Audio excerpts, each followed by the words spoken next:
Hello hi everyone, good morning. R K PG science college Kalwar Jaipur.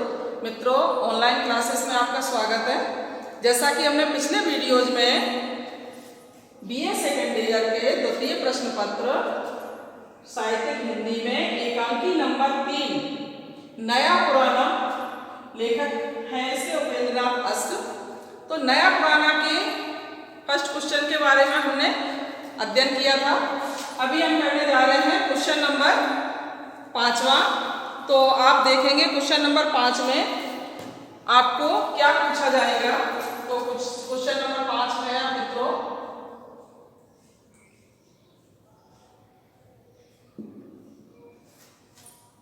नया पुराना एकांकी के आधार पर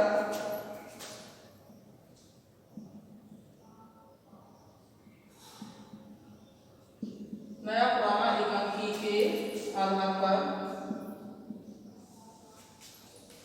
देवचंद की चारित्रिक विशेषताओं का रेखांकित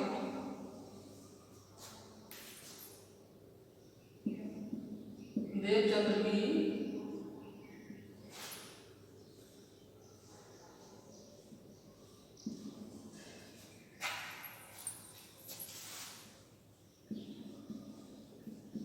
चारित्रिक विशेषताओं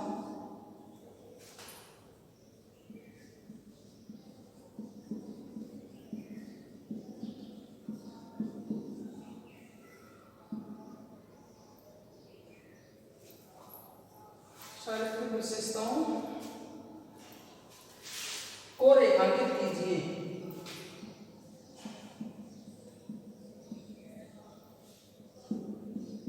रेखांकित कीजिए।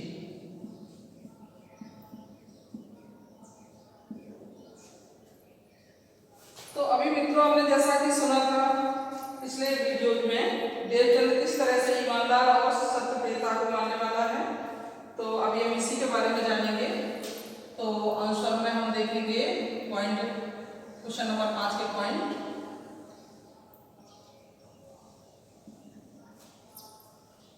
देवचंद की चारित्रिक विशेषताएं।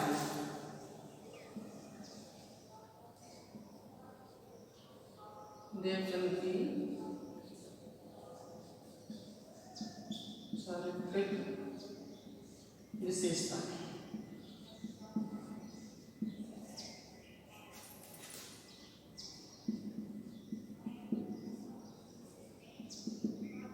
तो मित्रों, अभी हम इसके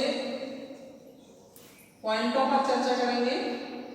चारित्रिक विशेषताएं क्या है देवचंद की। तो पॉइंट नंबर 1 पे चलते हैं। पॉइंट नंबर 1 है मित्रों, परिश्रमशील और सदाचरण युक्त व्यक्ति। परिश्रमशील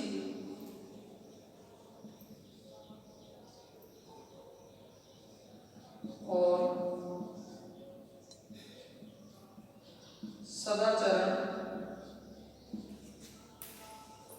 सदाचरण युक्त व्यक्ति।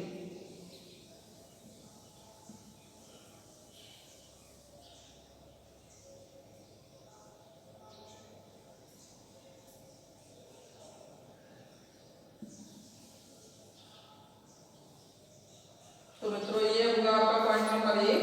अब हम चलेंगे पॉइंट नंबर 2 पर।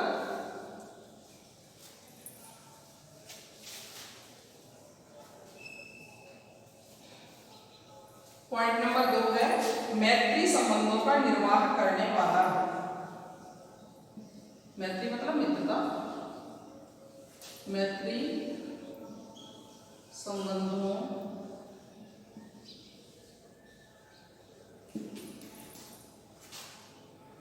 का निर्वाह करने वाला।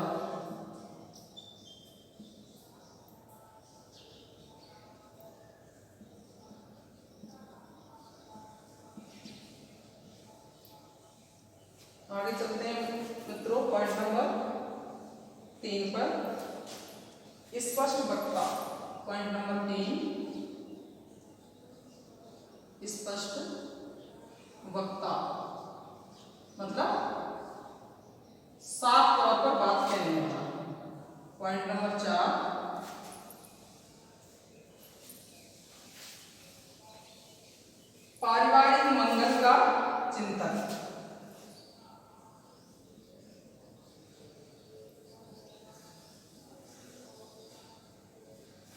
पारिवारिक मंगल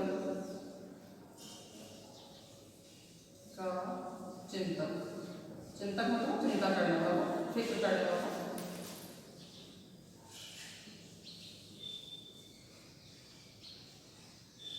आगे देखेंगे मित्रों पॉइंट नंबर 5,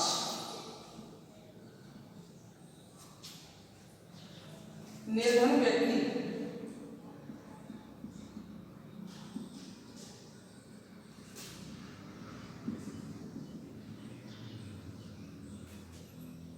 निर्धन भी है और ईमानदार भी है व्यक्ति। कौन? देवचंद। पॉइंट नंबर 6, चतुर व्यक्ति।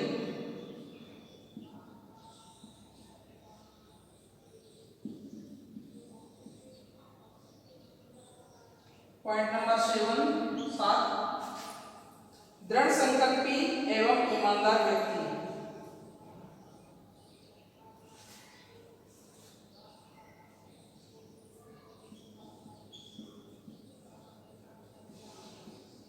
दृढ़ संकल्पी एवं ईमानदार व्यक्ति।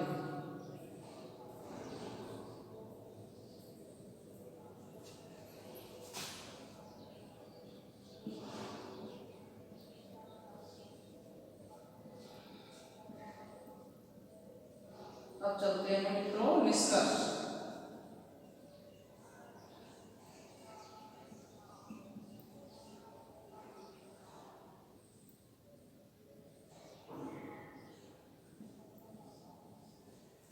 तो देखते हैं मित्रों इसमें, जैसा कि हमने पिछले वीडियोज में भी आपको बताया हुआ है देवचंद के बारे में, लेकिन अभी हम इनकी चारित्रिक विशेषताओं के बारे में जानेंगे कि इनमें इनके चरित्र में क्या क्या विशेषताएं हैं, उन्हीं पे चर्चा करेंगे।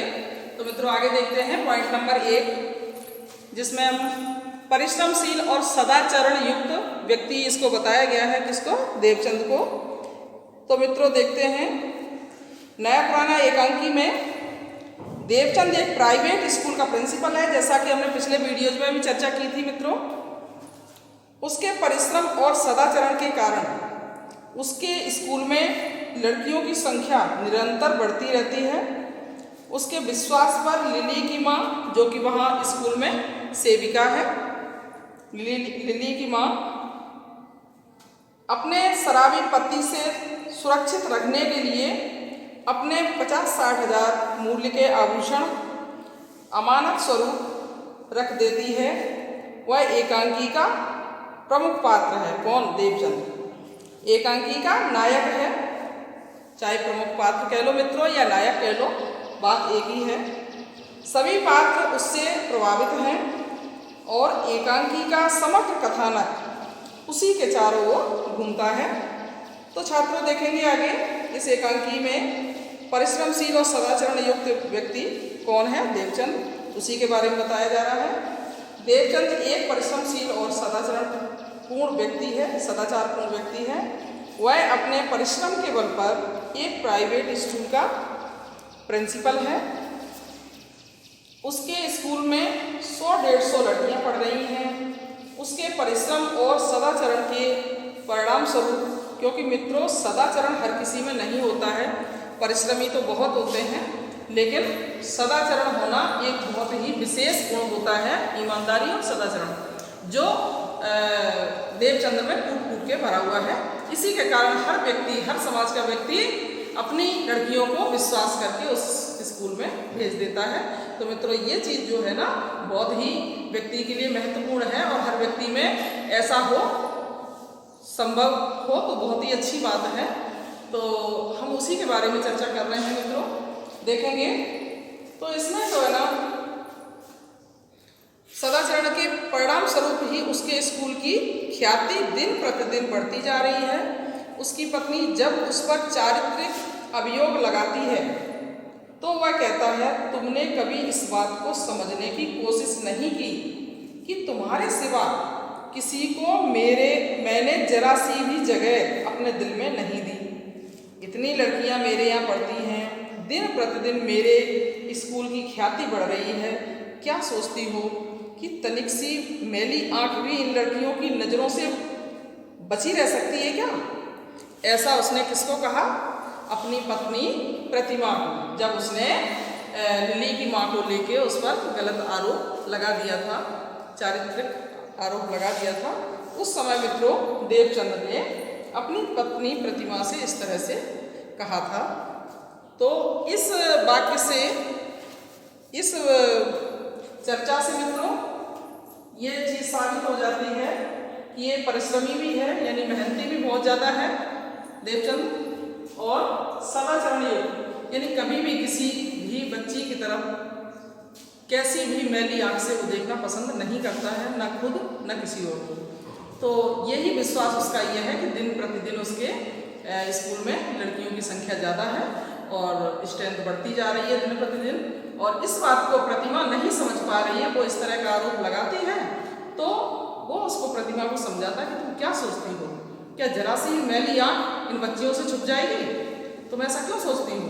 इस तरह से वो उसको समझाता है, और इस वाक्य से ये साबित हो जाता है मित्रों कि उसका जो, उसकी पत्नी का जो आरोप है वो बिल्कुल ही गलत है, बिल्कुल ही सही नहीं है।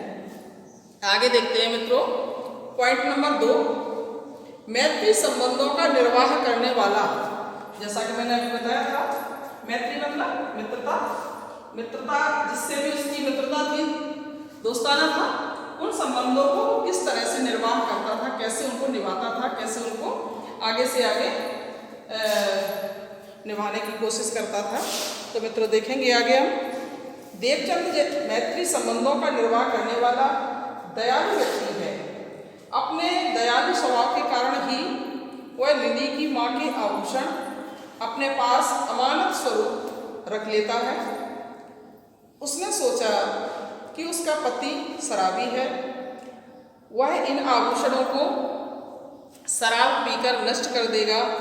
लिली उसके यहाँ छात्रा थी और लिली की माँ ने अपने आभूषण उसके पास इसलिए ही तो रखे थे कि वे लिली के विवाह के अवसर पर काम आ सकेंगे।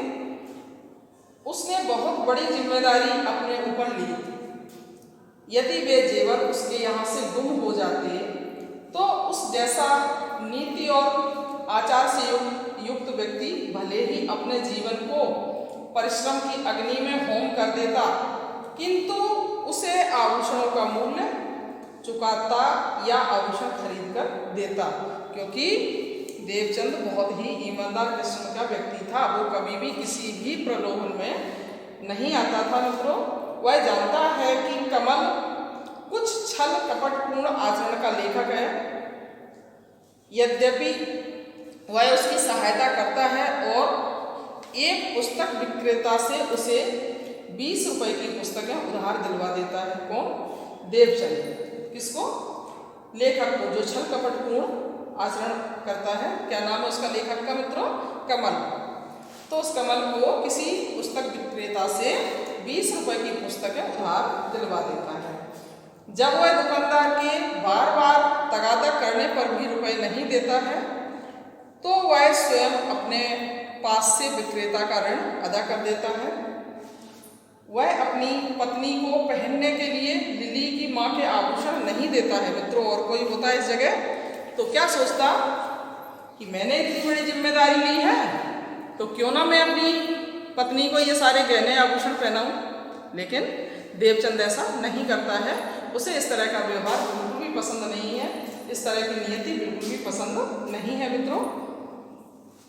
तो किंतु जब उसका मित्र रविदत्त उससे रानी हार के लिए कहता है तो वह लिली की माँ से अनुमति लेकर रविदत्त को उसकी शादी के अवसर पर सबसे भारी आभूषण रानी हार देता है। इस तरह वह सरल स्वभाव का व्यक्ति भी है, क्योंकि उसने कोई भी अपने पास रखी हुई वस्तु के बारे में किसी और से क्यों पूछेगा। आज का जमाना ऐसा नहीं है। लेकिन मित्रों देवचंद जो है ना, लिली की माँ को बिना पूछे उस हार को नहीं देता है। जब उसका मित्र रविदत्त, जो कि एक रविदत्त जो है ना बेईमान व्यक्ति बताया गया है, स्वार्थी बताया गया है और विश्वासघाती बताया गया है, उसको जब वो हार देता है तो लिली की माँ से पूछ लेता है कि देना चाहिए या नहीं देना चाहिए, उसको पूछे बगैर नहीं देता है। इससे ये साबित होता है मित्रों देवचंद बिल्कुल ही सरल स्वभाव का ईमानदार व्यक्ति है। गरीब भी है लेकिन वो बेईमान नहीं है। तो आगे देखते हैं मित्रों, आगे हम देखते हैं पॉइंट नंबर 3, स्पष्ट वक्ता। स्पष्ट वक्ता कैसे है मित्रों देखेंगे। देवचंद स्पष्ट वक्ता है जब उसकी पत्नी प्रतिमा उसके और लिली के मध्य अनुचित संबंधों की आशंका व्यक्त करती है तो वह स्पष्ट बता देता है कि तुम्हारी यह शंका भ्रमपूर्ण है। साथ ही वह यह बताता है कि अपनी विपत्ति के समय अपने शराबी पति से के डर से उसने सब आभूषण मेरे पास अमानत तौर पर रख दिए थे। कमल उसकी दृष्टि में आचारवान व्यक्ति नहीं है, अतः वह रविदत्त के समक्ष स्पष्ट रूप से कहता है, कमल वह शीघ्र लेखक उसकी संगति ने तुम्हें इतना गिरा दिया है कि आज तुम बदनीयती की खूबी समझने लगे हो। वह स्पष्ट वक्ता है, उसने रविदत्त को साफ साफ बोल दिया है कि वह कमल जो सिरफरा व्यक्ति है, लेखक जो बना फिरता है, उसके साथ रहने से तुम्हारी भी नीयत में खराबी आ गई है, तुम भी बेईमानी की नीयत रखने लगे हो। बदनीयती मतलब बेईमानी। तो वह स्पष्ट रूप से उस अपने रविदत्त जो वैद्य है उसको समझा देता है।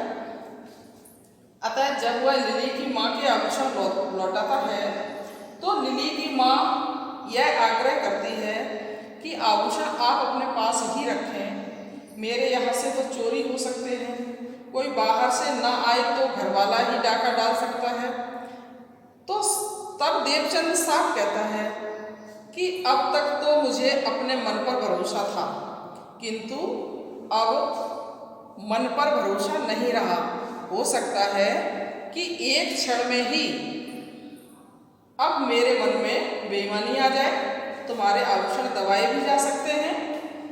यह मैंने कभी न सोचा था, किंतु अब इस क्षण के बाद मैं कह नहीं सकता, मुझे मन का भरोसा नहीं है। ऐसा वो लिली की माँ को कहता है। तो मित्रों वो ऐसा क्यों कहता है? क्योंकि उसे अपने परिवार की, अपनी फैमिली की चिंता है। वो चाहता है कि इस चीज़ से हम निजात पाएँ ताकि हमारे पति और पत्नी के बीच में किसी तरह की अनबन, किसी तरह के आरोप प्रत्यारोप नहीं हो। इन्हीं चीज़ों से बचने के लिए वो लिली की माँ को साफ साफ बोल देता है। इस बात से साबित होता है मित्रों कि देवचंद जो है ना वो स्पष्ट वक्ता है, यानी साफ साफ कहने वाला है, घुमा फिरा के बात नहीं करता है।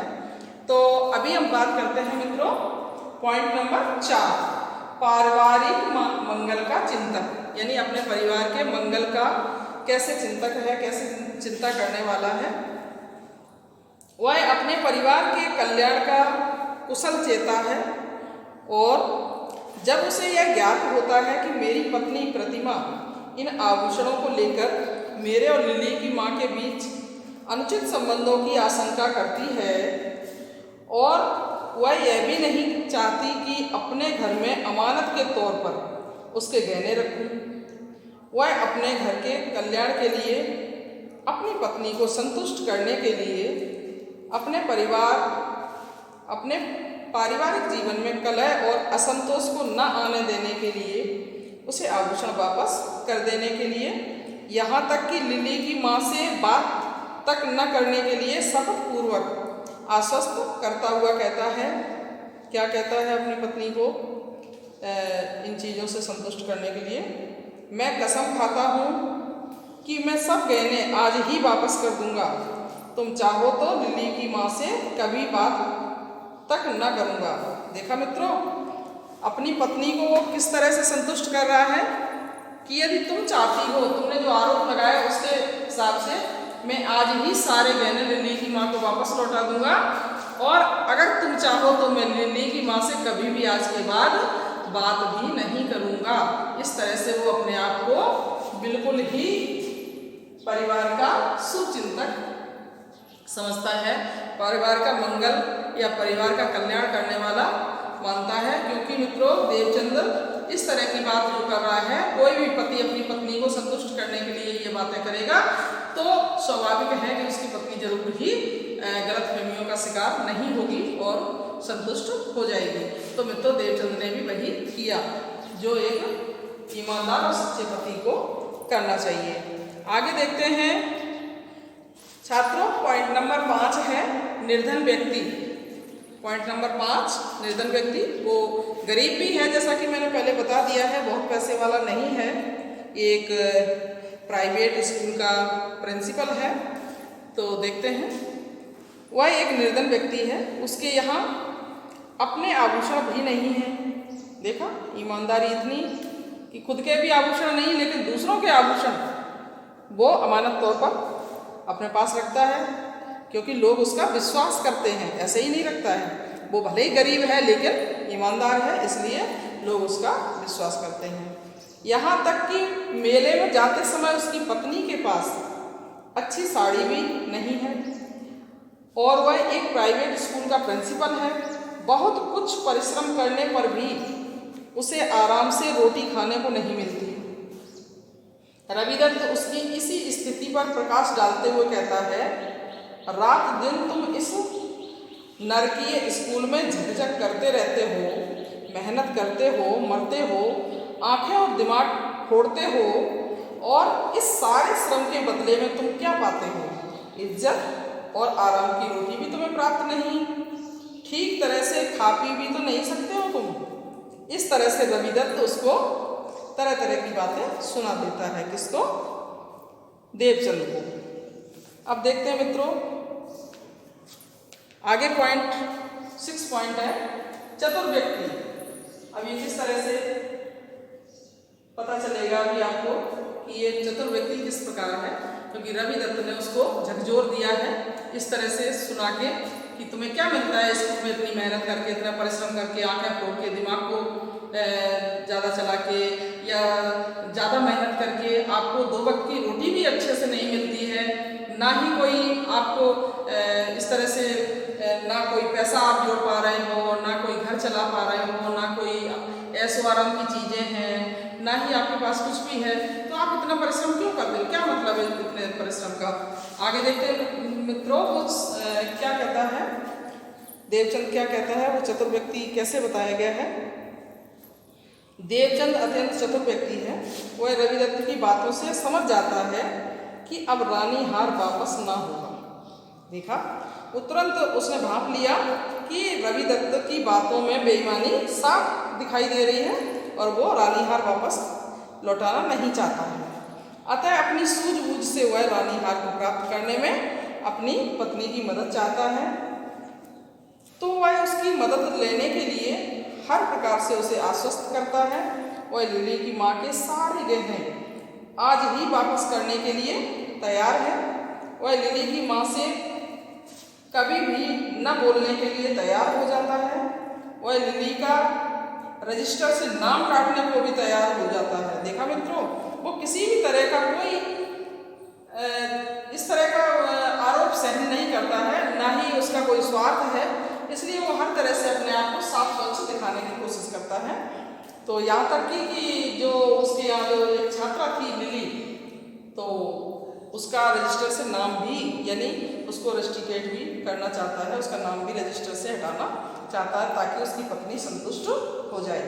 किंतु वह प्रतिमा से इस सब के लिए यही चाहता है कि वह उसकी रानी हार की प्राप्ति में मदद करे। इस तरह वह अपनी सूझबूझ और तरकीब से रानी हार प्राप्त करने में सफल रहता है। देखा मित्रों, वो चतुर व्यक्ति कैसे है, उसने देखा अपनी पत्नी को संतुष्ट करके और रानी हार वापस मंगवा लिया, क्योंकि वो मित्र के कारण उससे बोल नहीं पा रहा था और मित्र उसको वापस रानी हार देना नहीं चाहता था।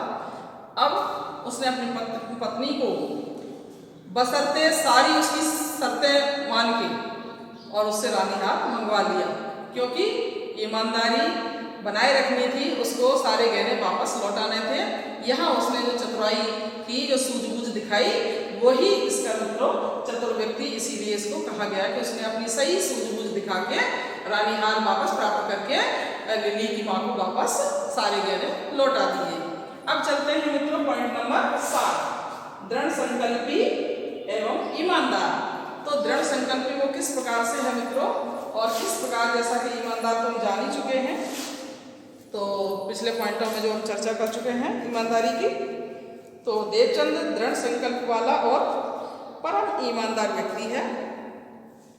रविदत्त रानीहार को डकार जाना चाहता है, डकार जाना मतलब हड़प जाना, उसको हड़पना चाहता है।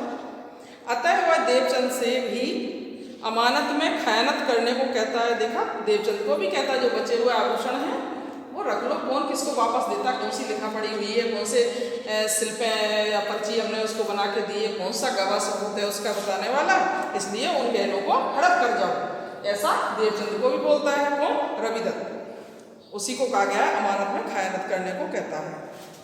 वह उसके सामने अनेक उदाहरण प्रस्तुत करता है कि आजकल तो यह दुनिया छल कपट और धोखेबाजी पर ही चल रही है। देखा, रविदत्त जो जैसा होता है वैसे ही अपने विचार प्रकट करता है। तो रविदत्त तो जैसा है वैसे ही विचार प्रकट कर रहा है, अपने मित्र को क्या समझाइश कर रहा है, क्या आइडिया दे रहा है कि आजकल की दुनिया तो छल कपट और धोखेबाजी पर ही चल रही है, परंतु देवचंद पूरी तरह ईमानदारी रखता है तथा उसकी बातों में नहीं आता है। देवचंद अंततः अपने चातुर्य से रानीहार प्राप्त करके लिली की माँ को उसके द्वारा सौंपे गए अमानत स्वरूप सभी आभूषणों को वापस करके अमानत में खयानत के कलंक से बच जाता है और कमलवत इस संसार की बेईमानी की कीचड़ से दूर रहकर वह स्वयं को ईमानदारी की आभा से प्रफुल्लित रखता है।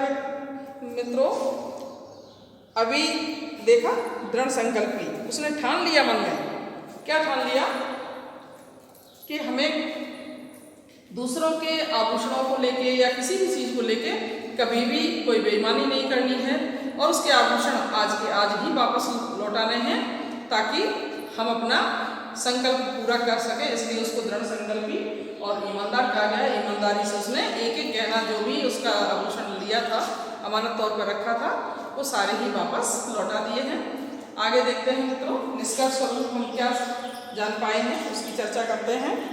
तो निष्कर्ष स्वरूप हम कह सकते हैं प्रस्तुत एकांकी में देवचंद को एक ईमानदार, स्पष्टवादी एवं चतुर व्यक्ति के रूप में चित्रित किया गया है। उसका चरित्र अति श्रेष्ठ दिखाया गया है, जैसा कि हमने पूरे प्रश्न में, पूरे क्वेश्चन में अभी चर्चा की थी मित्रों, कि बहुत ही श्रेष्ठ व्यक्ति उसको बताया गया है। क्योंकि ईमानदारी, और चीज़ें तो जीवन में कोई भी व्यक्ति जोड़ लेता है, लेकिन ईमानदारी एक ऐसा गुण है, सत्य प्रियता एक ऐसा गुण है जो कि व्यक्ति कहीं से भी नहीं कमा सकता, चाहे कितना ही पैसे वाला हो, दौलत वाला हो। तो मित्रों, आप समझ गए होंगे कि देवचंद की चारित्रिक विशेषताएं किस तरह से हैं, किस तरह वो अपनी विशेषताओं में खरा उतरा है, किस तरह से स्पष्ट वक्ता है, किस तरह से ईमानदार है, किस प्रकार वो दृढ़ संकल्पी है। तो आप समझ गए होंगे। यहीं पे आपका ये क्वेश्चन कंप्लीट होता है मित्रों। और अभी हम चलते हैं आगे